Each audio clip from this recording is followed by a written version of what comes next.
America के राष्ट्रपति Donald Trump ने नाटो शिखर सम्मेलन के बाद रूस पर पहला गंभीर प्रहार किया जब उन्होंने जेलेंस्की से मुलाकात में यूक्रेनी सशस्त्र बलों की सफलताओं और रूस के भीतर गहराई तक यूक्रेन के हमलों की प्रशंसा की।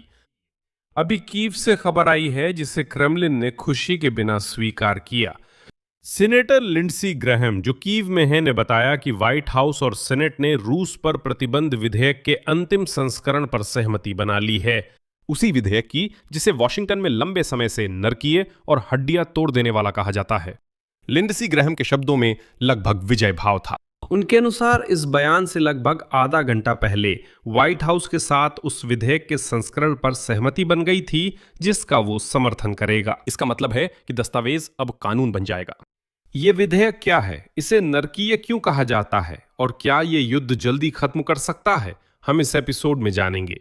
और सबसे महत्वपूर्ण बात, हम इस सवाल का जवाब देंगे कि क्या इसे पारित किया जाएगा। आखिरकार हम इसके बारे में 1 साल से ज्यादा समय से सुन रहे हैं, लेकिन यह अब तक लागू नहीं हुआ है। मेरा नाम अलेक्सई पीची है। चलिए इस विषय पर चर्चा करें, लेकिन इससे पहले कि हम शुरू करें मैं आपसे अनुरोध करता हूं कि चैनल को सब्सक्राइब करें, लाइक करें और इस एपिसोड के नीचे कोई भी बड़ा कमेंट लिखें। जरूर सब्सक्राइब करें। आइए जल्दी से 3 लाख सब्सक्राइबर का आंकड़ा पूरा करें और आपको यह पता चलेगा कि आप इस कम्युनिटी का हिस्सा है।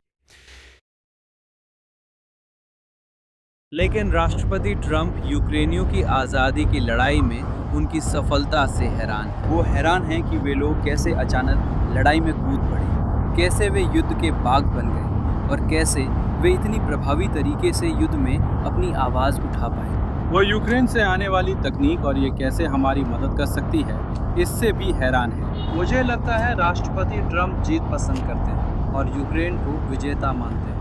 तो कीव के केंद्र से ब्रीफिंग के दौरान अमेरिकी सेनेटर लिंडसी ग्रैहम ने कहा कि रूसी संघ के खिलाफ कड़े अमेरिकी प्रतिबंधों के विधेयक का मसौदा आखिरकार राष्ट्रपति डोनाल्ड ट्रंप के प्रशासन के साथ सहमति में आ गया है। उम्मीद है कि इसे कांग्रेस तुरंत पारित कर देगी। रिपब्लिकन सेनेटर लिंडसी ग्रैहम और डेमोक्रेट रिचर्ड ब्लूमेंथल ने 2 साल तक जिस दस्तावेज पर काम किया वो डोनाल्ड ट्रंप को यूक्रेन युद्ध जल्द खत्म करने के उपकरण देगा। अब मैं लिंडसी ग्रैहम का उद्धरण पेश करता हूं। मैं ये घोषणा करते हुए खुश हूं कि लगभग 30 मिनट पहले हमने व्हाइट हाउस के साथ रूस के खिलाफ प्रतिबंधों के विधेयक के संस्करण पर सहमति प्राप्त कर ली है, जिसे वे निश्चित रूप से समर्थन देंगे। इसका मतलब है कि ये कानून बन जाएगा। मैं इस पहल पर रिपब्लिकन और डेमोक्रेट नेताओं के साथ चर्चा करने की योजना बना रहा हूं ताकि इसे कांग्रेस में आगे बढ़ाया जा सके। अगर हम ये उन देशों को दंडित करने के लिए उपकरण बनाने के साथ करते जो पुतिन का समर्थन करते हैं, जो इस युद्ध से पैसे कमा रहे हैं, तो मुझे लगता है कि हमारे पास पिछले 5 वर्षों में जब से मैं यहां आ रहा हूं, पुतिन को वार्ता की मेज पर लाने का सबसे अच्छा मौका होगा। वो दस्तावेज जिस पर सेनेटर लिंडसी ग्रैहम रिपब्लिकन और डेमोक्रेट ब्लूमेंथल ने 2 साल तक काम किया है और जिस पर मैंने इनसे बातचीत की है, क्या मैं जब संयुक्त राज्य अमेरिका लौटूंगा तब इसे ट्रंप को सौंप सकता हूं? हम कोशिश करेंगे कि इन देशों को मजबूर करें कि वे हमारी मदद करें इस युद्ध को समाप्त करने में। मैं आज से पहले कभी इतना आशावादी नहीं था। हमारे पास इस युद्ध को जल्द से जल्द समाप्त करने का एक तरीका है। ये प्रतिबंधों के कानून के बारे में है, एक दस्तावेज जिसे सेनेटर लिंडसी ग्रैहम और डेमोक्रेट सेनेटर रिचर्ड ब्लूमेंथल कई महीनों से आगे बढ़ा रहे हैं और यही मुख्य हथियार है। ये सीमित नहीं बल्कि आर्थिक प्रतिबंध है जिन पर 2 साल काम हुआ ताकि डोनाल्ड को रूसी सैन्य मशीन ना मिले, जैसा डेमोक्रेट रिचर्ड ब्लूमेंथल ने कहा। मुख्य तंत्र ये है, ये विधेयक अमेरिकी राष्ट्रपति को उन देशों से आने वाले सामानों पर 500% तक शुल्क लगाने का अधिकार देता है जो अभी भी रूस से खरीदारी जारी रखते हैं। ये जल्दी समाधान या समाप्ति के लिए एक उपकरण है। कानून की भाषा और सख्त है। दस्तावेज के अनुसार शुल्क कम से कम 500% बढ़ाना जरूरी है। रिपब्लिकन सेनेटर लिंडसी ग्रैहम और डेमोक्रेट रिचर्ड ब्लूमेंथल ने 2 साल तक काम किया ताकि ये तेल और यूरेनियम के आयात पर लागू हो सके। डोनाल्ड ट्रंप को उन सभी देशों से अमेरिका में आने वाले सभी सामानों पर 500% शुल्क लगाने का अधिकार मिलेगा जो जानबूझकर रूसी तेल और यूरेनियम के व्यापार में शामिल हैं। किसी भी बैंक पर पूर्ण प्रतिबंध लगाए जाएंगे जो रूसी वित्तीय संस्थाओं के साथ काम करता है। खुद लिंडसी ग्रैहम ने इस कानून की भावना को बहुत स्पष्ट रूप से बयान किया है। ये विधेयक राष्ट्रपति ट्रंप को शीघ्र समाप्ति के साधन देता है। दस्तावेज लिंडसी ग्रैहम रिपब्लिकन और डेमोक्रेट समर्थित देशों के लिए है। यह रिचर्ड भी हैं। सबसे महत्वपूर्ण बात यह समझना है कि यह वास्तव में क्यों काम कर सकता है। प्रहार खुद रूस पर उतना नहीं जितना कि उसके पैसों और साझेदारों पर केंद्रित है। लिंडी ग्रैहम बताते हैं कि ऐसे देश डोनाल्ड ट्रंप के लिए त्वरित समाधान हैं। दस्तावेज जिससे लिंडसी ग्राहम सीधे समझाते हैं चीन, भारत और ब्राजील जैसे देश रूस से तेल और अन्य सामान खरीदते हैं और यही वो पैसे हैं जिन्हें पुतिन बाद में यूक्रेन के खिलाफ युद्ध के लिए इस्तेमाल करते हैं। यहाँ तर्क सीधा है, रूस पर प्रतिबंध लगे हैं इसलिए वो अब लगभग पश्चिमी देशों के साथ व्यापार नहीं करता, इसलिए उस पर प्रहार करना बेकार है, उसके पास रिश्तों में खोने के लिए कुछ नहीं है। अमेरिका या यूरोप ने काम किया तो मान लो प्रहार करेंगे, मान लो प्रतिबंध लगाएंगे और सालों तक, लेकिन उसका बजट एशिया और लैटिन अमेरिका में तेल बेचने पर टिका हुआ है और यही बिल सीधे वहीं प्रहार करता है। ये बीजिंग और न्यू दिल्ली के सामने सीधा विकल्प रखता है, जल्दी समाप्ति के लिए साधन। И вот законопроект бьет именно туда. या तो अमेरिकी बाजार तक पहुंच, लेकिन अगर आप रूसी तेल खरीदते हैं तो 500% की प्रतिबंधात्मक शुल्क के साथ। अमेरिका पर व्यापार निर्भर अर्थव्यवस्थाओं के लिए ये विकल्प ग्रैहम द्वारा दबाव के साधन के रूप में पेश किया गया है। जो अर्थव्यवस्थाएं अमेरिका के साथ व्यापार पर निर्भर हैं, उनके लिए विकल्प लगभग साफ है। रिपब्लिकन ब्लूमेंटल ने डोनाल्ड ट्रंप को चीन, भारत और ब्राजील पर जबरदस्त दबाव डालने के लिए काम किया ताकि वे सस्ता रूसी तेल खरीदना बंद कर दें और इसे जल्द से जल्द समाप्त किया जा सके। दस्तावेज लिंडसी रिपब्लिकन और डेमोक्रेट ब्लूमेंटल ने काम किया, लेकिन ये प्रतिबंध पुतिन को शांति की ओर कैसे ले जा सकते हैं? मैकेनिज्म खुद कानून में है यूक्रेन के लिए।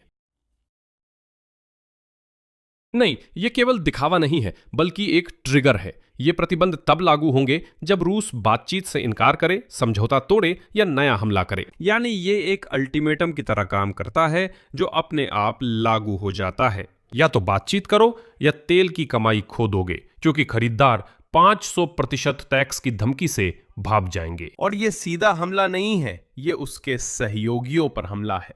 और फिर से ये कोशिश है डोनाल्ड ट्रंप को औजार देने की।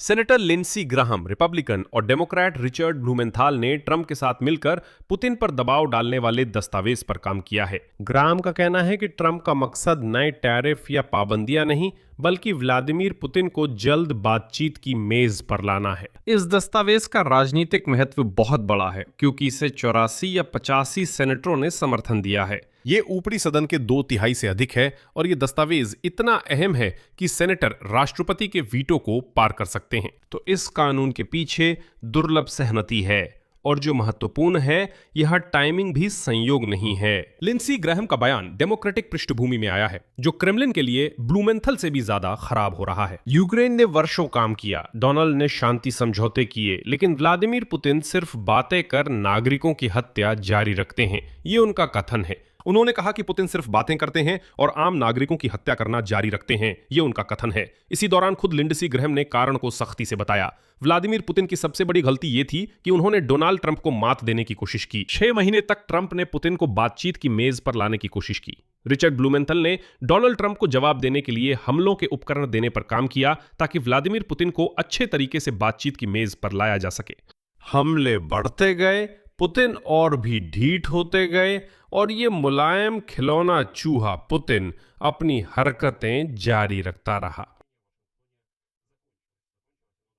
वॉशिंगटन का सब्र खत्म हो गया था, यहां तक कि डोनाल्ड ट्रंप का भी सब्र खत्म हो गया था। आज मैथ्यू विटेकर जो संयुक्त राष्ट्र में अमेरिका के आधिकारिक प्रतिनिधि हैं, उन्होंने साफ साफ कहा कि सुनिए, रिपब्लिकन और खासकर डोनाल्ड ट्रंप के लिए डेमोक्रेट ब्लूमेंथाल, हाँ सच में सशस्त्र बलों ने युद्ध की दिशा देने के लिए काम किया। डोनाल्ड के हाथ में सब कुछ है, रूस पर हमले, अब ट्रंप को नतीजे दिख रहे हैं। बहस करने के औजारों का कोई खास मतलब नहीं रह गया, इसलिए ट्रंप ने यूक्रेन का पक्ष लेने का फैसला किया। और अब लिंडसी ग्राहम के अनुमान के मुताबिक आने वाले दिनों में दुनिया यूक्रेन को हथियारों की आपूर्ति होते देखेगी। वो दस्तावेज जिस स्तर पर सच में रिपब्लिकन लिंडसी ग्राहम और डेमोक्रेट ब्लूमेंथाल ने इस पर काम किया।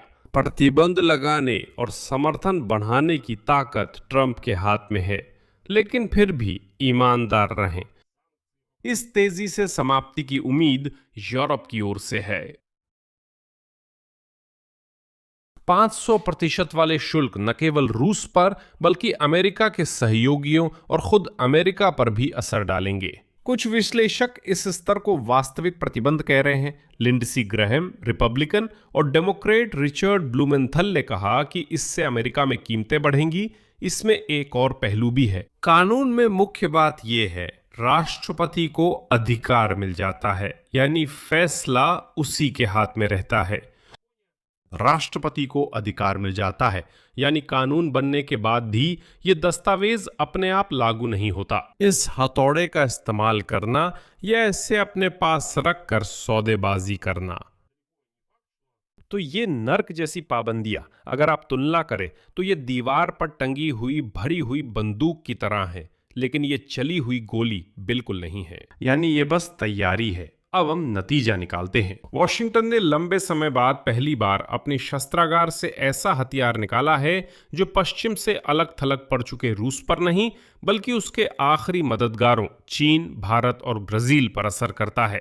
सबसे पहले ग्रहम। और तर्क है रिपब्लिकन रिचर्ड का, तेल के पैसे, 2 साल के लिए युद्ध और नरम तानाशाह व्लादिमीर पुतिन को एक विकल्प के सामने खड़ा करना। या तो बातचीत की मेज या खरीदारों से आर्थिक अलगाव। कानून के पीछे द्विदलीय सहमति है। व्हाइट हाउस भी सहमत है अगर लिंडसी ग्रैहम की बात मानी जाए। क्या ये घातक हथियार युद्ध खत्म करेगा या दबाव के लिए भरी हुई बंदूक की तरह यूं ही टंगी रह जाएगी? अब लिंडसी ग्रैहम के अनुसार सब ओवल ऑफिस में बैठे व्यक्ति पर निर्भर है। डेमोक्रेट्स ने डोनाल्ड ट्रंप को हथौड़ा देने की बात कही और अब वो उनके सामने मेज पर रख दिया गया है, जिससे स्थिति बदल गई है। और क्रेमलिन में भी ये बात अच्छी तरह समझी जाती है। यानी यह स्पष्ट है कि अब हम एक नए दौर की बातचीत में प्रवेश कर रहे हैं। इस दस्तावेज के अनुसार जिसे सेनेटर लिंडसी ग्राहम ने पेश किया है, और अब डेमोक्रेट रिचर्ड ब्लूमेंथल फिर से डोनाल्ड ट्रंप पर दबाव डालने की बात कर रहे हैं और अब व्हाइट हाउस ने फिर से इस उपकरण का सहारा लेने का फैसला किया है। कीव के लिए यह निश्चित रूप से बहुत अच्छा और सकारात्मक संकेत है। यहां मैं विराम लगाऊंगा। आपकी राय, आपके निष्कर्ष कृपया इस एपिसोड के नीचे कमेंट्स में लिखें। चैनल को सब्सक्राइब करें और बेल आइकन दबाएं और लाइक करना ना भूलें। Всем пока.